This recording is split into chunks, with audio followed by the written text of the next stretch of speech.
नमस्कार दोस्तों, स्वागत है आपका हमारे चैनल स्टोरी शेल्टर के नए वीडियो में। आज हम आपके लिए मेरे प्रिय नेता महात्मा गांधी पर एक बहुत ही सुंदर निबंध लेकर आए हैं। हमें आशा है कि हमारा निबंध पढ़ने और सुनने के बाद आप भी मेरे प्रिय नेता महात्मा गांधी पर एक बहुत ही सुंदर निबंध लिख पाने में सक्षम हो पाएंगे। अहिंसा परमो धर्मः के सिद्धांत को नींव बनाकर विभिन्न आंदोलनों के माध्यम से महात्मा गांधी ने देश को गुलामी की जंजीरों से आज़ाद कराया। वह अच्छे राजनीतिज्ञ के साथ साथ बहुत अच्छे वक्ता भी थे। उनके द्वारा बोले गए वचनों को आज भी लोगों के द्वारा दोहराया जाता है। महात्मा गांधी का जन्म 2 अक्टूबर सन 1869 को पोरबंदर में हुआ था। महात्मा गांधी के बचपन का नाम मोहनदास करमचंद गांधी था। इनकी माता का नाम पुतलीबाई तथा पिता का नाम करमचंद गांधी था। महात्मा गांधी की माता धार्मिक क्रियाकलापों में संलग्न रहने वाली महिला थी। उनका जीवन अपने गृह कार्य तथा धार्मिक कथाओं को पढ़ने और पूजा पाठ में ही बीतता था। महात्मा गांधी की मां का असर महात्मा गांधी पर भी देखने को मिला। महात्मा गांधी अहिंसा के पुजारी के रूप में जाने गए। इनकी मां से इन्हें बचपन में ही रामायण महाभारत जैसी कहानियां सुनाई कि जिससे महात्मा गांधी काफी प्रभावित हुए। महात्मा गांधी का जन्म 2 अक्टूबर सन 1869 को पश्चिम भारत वर्तमान गुजरात के एक तटीय शहर में हुआ। इनके पिता का नाम करमचंद गांधी, माता का नाम पुतलीबाई था। महात्मा गांधी के पिता काठियावाड़ के छोटे से रियासत पोरबंदर के दीवान थे। आस्था में लीन माता और उस क्षेत्र के जैन धर्म की परंपराओं के कारण गांधी जी के जीवन पर इनका गहरा प्रभाव पड़ा, जैसे कि आत्मा की शुद्धि के लिए उपवास करना आदि। 13 वर्ष की आयु में इनका विवाह कस्तूरबा गांधी से करवा दिया गया। महात्मा गांधी आज़ादी सेनानी के रूप में जाने जाने वाले प्रमुख व्यक्ति हैं। अंग्रेजों द्वारा श्वेत और अश्वेत में भेदभाव किए जाने पर उनका विरोध करने के लिए सर्वप्रथम महात्मा गांधी ने कदम उठाया। जब महात्मा गांधी आज़ादी की लड़ाई में शामिल हुए, तब हमारे देश के अनेकों युवा भारत से अंग्रेजों को बाहर निकालने के लिए तत्पर हो गए और आज़ादी की लड़ाई लड़ी। इस लड़ाई का नेतृत्व महात्मा गांधी ने किया था। वह एक अहिंसक थे और सभी को समान भाव से देखते थे। महात्मा गांधी कभी भी किसी गलत रास्ते पर नहीं गए। उन्होंने देश प्रेम दिखाते हुए अपना सर्वस्व न्यौछावर कर दिया तथा कई आंदोलनों और रैलियों के बाद महात्मा गांधी भारत देश को स्वतंत्र कराने में सफल हो गए। महात्मा गांधी ने अपने लोगों को उनकी जीत के प्रति आश्वस्त किया तथा उनके प्रेरणा स्रोत बने।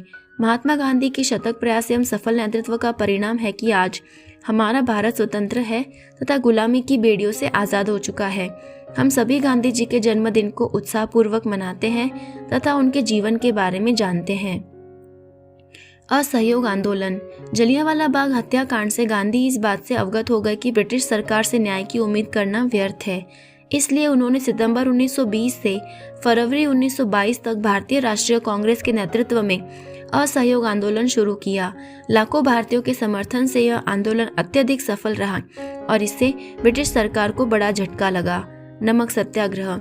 12 मार्च 1930 से साबरमती आश्रम से दांडी गांव तक 24 दिन का मार्च निकाला गया। नमक पर ब्रिटिश सरकार के एकाधिकार के खिलाफ यह आंदोलन छेड़ा गया था। गांधी जी द्वारा किए गए आंदोलनों में यह सबसे महत्वपूर्ण आंदोलन था। दलित आंदोलन। अखिल भारतीय अस्पृश्यता विरोधी लीग की स्थापना गांधी जी ने 1932 में की थी और उन्होंने 8 मई 1933 को अस्पृश्यता विरोधी आंदोलन शुरू किया था। भारत छोड़ो आंदोलन। ब्रिटिश साम्राज्य से भारत की तत्काल स्वतंत्रता के लिए अखिल भारतीय कांग्रेस के मुंबई अधिवेशन से महात्मा गांधी द्वारा द्वितीय विश्व युद्ध के दौरान 8 अगस्त 1942 को भारत छोड़ो आंदोलन शुरू किया गया। चंपारण सत्याग्रह।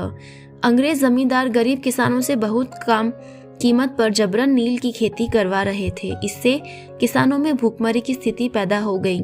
यह आंदोलन 1917 में बिहार के चंपारण जिले में शुरू हुआ था और यह भारत में गांधी जी की पहली राजनीतिक जीत कहलाती है। महात्मा गांधी का शिक्षा में योगदान। महात्मा गांधी का यह मानना था कि भारतीय शिक्षा सरकार के नहीं अपितु समाज के अधीन है। इसलिए महात्मा गांधी भारतीय शिक्षा को द ब्यूटीफुल ट्री कहा करते थे। शिक्षा के क्षेत्र में उनका विशेष योगदान रहा। भारत का हर नागरिक शिक्षित हो, यही उनकी इच्छा थी। गांधी जी का मूल मंत्र शोषण विहीन समाज की स्थापना करना था। 7 से 14 वर्ष के बच्चों को निःशुल्क तथा अनिवार्य शिक्षा मिलनी चाहिए। शिक्षा का माध्यम मातृभाषा हो सकता है। साक्षरता को शिक्षा नहीं कहा जा सकता। शिक्षा बालक के मानवीय गुणों का विकास करती है। भारत को आज़ाद कराने के लिए आज़ादी की लड़ाई में शामिल होने वाले अहिंसा के पुजारी मोहनदास करमचंद गांधी ने अथक प्रयास किए, परंतु उन दिनों में कुछ अनैतिकता के कारण महात्मा गांधी की मृत्यु हो गई। 30 जनवरी 1948 को महात्मा गांधी को मंदिर में प्रार्थना करने के पश्चात नाथूराम गोडसे ने गोली मार दी। महात्मा गांधी ने हमारे देश की आज़ादी के लिए लड़ने वाले प्रत्येक व्यक्ति को प्रेरित किया तथा समस्त जन का नेतृत्व करके उन्हें उचित मार्ग दिखाया। उन्होंने सबके मन में अहिंसा भाव उत्पन्न किया तथा विदेशी वस्तुओं की जगह स्वदेशी वस्तुओं का प्रयोग कर अंग्रेजों का विरोध किया। महात्मा गांधी ने कई आंदोलन चलाए, जिनमें से प्रमुख आंदोलन है सत्याग्रह आंदोलन, नमक सत्याग्रह, सविनय अवज्ञा आंदोलन आदि। बचपन में गांधी जी को मंद बुद्धि समझा जाता था, पर आगे चलकर इन्होंने भारतीय शिक्षा में अपना महत्वपूर्ण योगदान दिया। महात्मा गांधी ने स्वयं तो अहिंसा के दम पर अपनी लड़ाई जीती ही, पूरे भारतवासियों को अहिंसा के मार्ग पर चलने की शक्ति से भी अवगत करवाया। महात्मा गांधी समस्त विश्व में स्वतंत्रता सेनानी के एक अच्छे उदाहरण के रूप में जाने जाते हैं। धन्यवाद।